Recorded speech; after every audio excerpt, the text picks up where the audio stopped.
సహాయం చేయడానికి వచ్చిన బృందాన్ని కూడా అధికారులు నిర్లక్ష్యం చేస్తున్నారు. వాళ్ళని పట్టించుకోకుండా వాటర్ తాగడానికి కూడా వాళ్ళకి వాటర్ కూడా ఇవ్వట్లేదు. కానీ వాళ్ళు పక్కనే ఉంటే మేము మాట్లాడేస్తారు. హాయ్ ఫ్రెండ్స్, ఈరోజు మేము విజయవాడ వచ్చాము. విజయవాడ సొరంగంలో ఉన్నామన్నమాట. సొరంగం చూడండి. మేము ఈరోజు సిక్నగర్ ఒకటి, అలాగే భవానీపురం, మరి గొల్లపూడి ఇవన్నీ కూడా తిరిగి చూసాము. మరి నేను వెంకటేశ్వరతో మా టీం అంతా, మా ఫ్రెండ్స్ అందరూ కూడా వచ్చాము విజయవాడ. చూడండి, గుర్రం బండి కూడా ఈ వర్షానికి మరి విజయవాడ అందరూ కూడా ఈ గుర్రం బండికి సాయం చేస్తూ ఉన్నారు వాళ్ళు. మరి ఏదైనా నీళ్ళు పట్ట.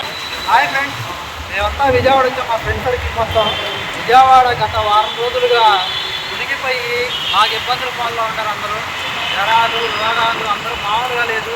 కనీసం చిన్న పిల్లలకు కూడా ఇబ్బందికరంగా ఉంది. పెద్దవాళ్ళు అంటే ఎలాగోలా నడుస్తూ ఉంటారు. లేదు, చిన్న పిల్లలు అసలు ఇబ్బందిగా ఉండిపోయి ఇప్పుడు కూడా గుంటూరులో ఎండగాస్తూ ఉంది. మేము గుంటూరు నుంచి వచ్చాం. ఇక్కడైతే భయంకరమైన భారీ వర్షం పడుతుంది.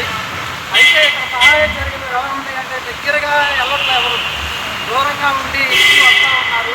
ఎవరైనా సరే చేయగలిగే శక్తి ఉన్న వాళ్ళు సహాయం చేయాలని కోరుకుంటున్నాం విజయవాడకి. Thank you friends.